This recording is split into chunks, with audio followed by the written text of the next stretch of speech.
I went to a country in East Africa and I'm preaching. The last day the Lord prompted me to receive an offering from the people.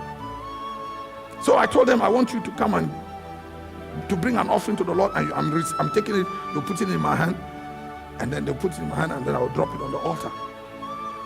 In the service was a white American guy, huge, tall, like a real American. He came, ran to me, and gave me $100 bill. I took the offering from him and I dropped it on the altar. When we were done collecting the offering, I took the basket to pray. Then this gentleman stood up from where he was and then started coming to me, and this time crying like they just told him that his mother has died. I mean, he was in his 50s, this white gentleman, crying like he was all red.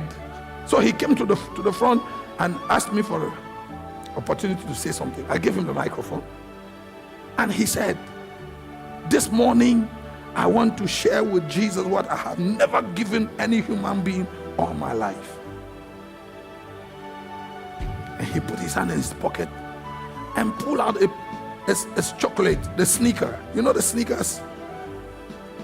He pulled out one piece of chocolate, one small chocolate like this. And he said, this man is in his 50s. He said, all my life I have never given anybody around me, any human being, my chocolate. So this morning, I want to share with Jesus what you see, idols are sometimes stupid, right? This guy just gave me $100 bill, smiling. It was easier for him to give away $100 bill than to give his chocolate. So he said, I'm going to give all my life, if anybody asks me for chocolate, I will give him money and say, go and buy your own. This one, and I will give you. So he gave me his chocolate. I took his chocolate. The moment I dropped his chocolate in the offering basket, like something propelled the man. He flew over and fell like a bag. Boom! And started manifesting.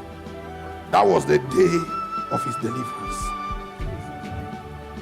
The service turned. I mean, that guy began to manifest gorilla, panthers, all kinds of ugly demons, and we started casting out those devils from him. He came sick. As a matter of fact, he came to that conference because he was so sick, and somebody told him, if you go to that conference, you will be healed. That night, he was delivered. Listen to the best part of the story. When we finished, that was the 4th day of the conference, and this guy was wearing the same shirt and the same pant throughout. I mean, for the past 4 days, he's been dressing the same way. So when we finished, I didn't even know we were lodged in the same hotel. When the protocol was taking me away, he followed and ran to me and said, man of God, can I come with you? I said, yes. So he got into my car and we drove to the hotel. When we got to the hotel, he said, I want to plead for a favor. Can you come with me to my room? I said, why not? So we went to his room. He came from America with 2 check bags and 2 suitcases full of chocolate. Because when he was living in America, somebody told him, where you are going to, there are no chocolates there. So the shirt and the pants he had were the only clothes he brought.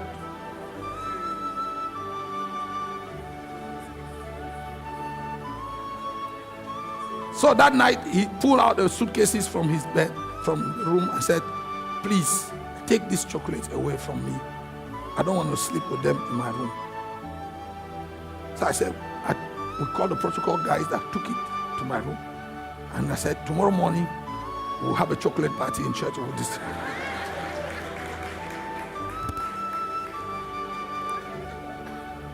And the next morning, before we went to the conference, we took him to the shop. We bought him a new shirt and a new pant. He was delivered.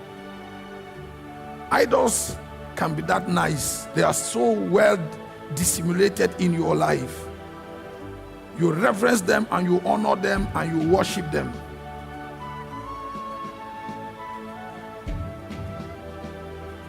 Some of you, you worship your clothes. You worship your hair.